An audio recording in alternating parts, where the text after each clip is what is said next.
Okay, let's talk about the 2024 Go Bowling at the Glen. On paper, it was just another race. In reality, it was the race that took the entire NASCAR playoff picture, threw it in a blender, and hit puree. This story isn't just about who got the checkered flag.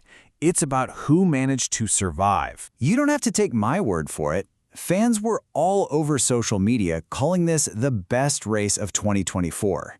And why? What made it so incredible? Well, it was just pure, unscripted, edge-of-your-seat drama that kicked off the second the green flag dropped. And that right there is the key.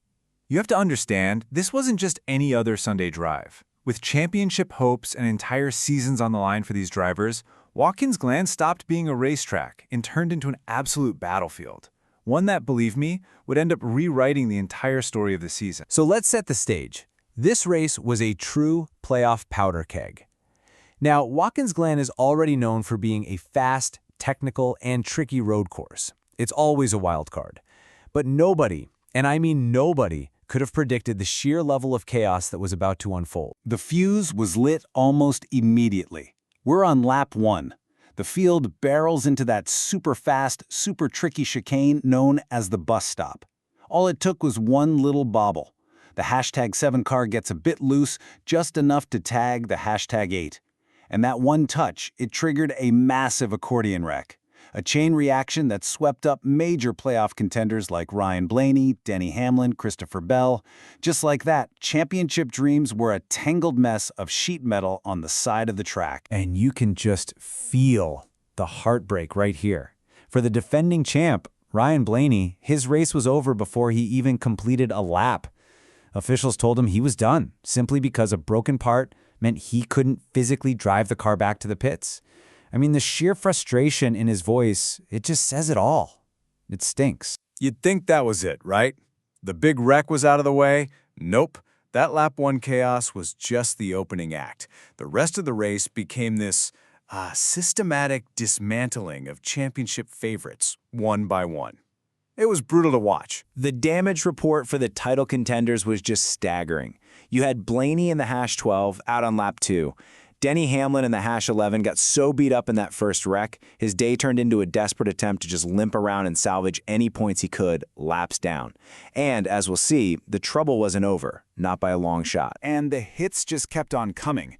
Way later in the race, Martin Truex Jr., another top contender, gets wiped out in a completely separate wreck. His radio message pretty much sums up the day for half the field. "They wrecked us again, dude. Clowns."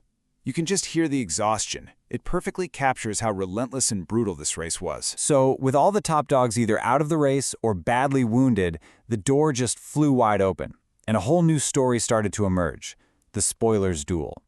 Suddenly, the race wasn't about the guys fighting for a championship anymore. It was about two drivers outside the playoffs who were hungry for a win and saw their chance. For a huge chunk of the day, it really looked like this was Ross Chastain's race to lose. He was just untouchable out front, leading a massive 51 laps. But then, in a really cruel twist of fate, a late caution, a caution caused by his own teammate no less, completely destroyed his pit strategy, it buried him in the field, and blew the race wide open for someone else to steal it. And this set up an absolutely fantastic final battle. In one corner, you've got Chris Buescher and the #17 car. He's this tough, gritty, consistent veteran who's been hunting for his first ever win on a road course. And in the other corner, you've got Shane Van Gisbergen, or SVG, the spectacular supercars champion from New Zealand, a guy who's an absolute wizard on road courses and known for his incredibly aggressive, all-out style. 2 spoilers, 1 huge prize. What happened next? Well, it was a masterclass in pressure, skill, and nerves of steel. The entire chaotic race boiled down to this one head-to-head fight for the checkered flag, an absolutely incredible showdown. So here's how it all went down. On that final restart, SVG muscles his way past Buescher to grab the lead. An amazing move, but Buescher just does not give up. He hangs right on his bumper, filling his mirrors lap after lap, applying just immense pressure. And then, the mistake. SVG overdrives that same bus stop chicane, gets just a little bit loose, and clips the inside wall.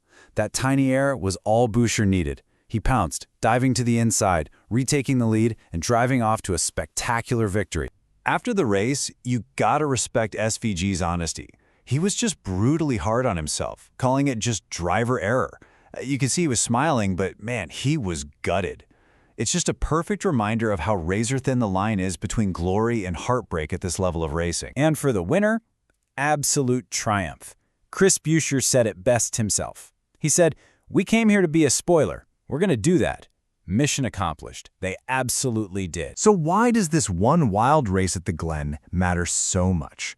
Because the aftermath, the fallout from this race, created a massive playoff shakeup. It sent shockwaves through the garage that are going to be felt for the rest of the season. I mean, just look at this table. This tells the whole story.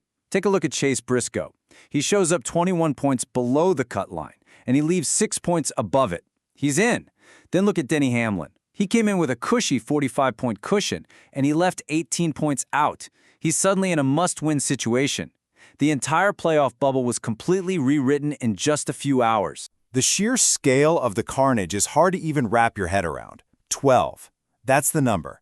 A full 12 out of the 16 playoff drivers. That's 75% of them were involved in some kind of on-track incident.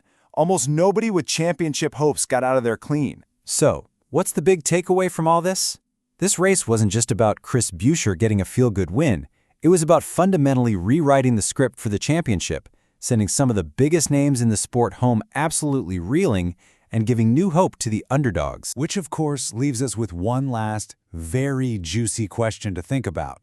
If a high-speed, technical road course like Watkins Glen caused this much chaos and completely flipped the standings on their head, what in the world is going to happen in the pressure cooker of the Bristol night race?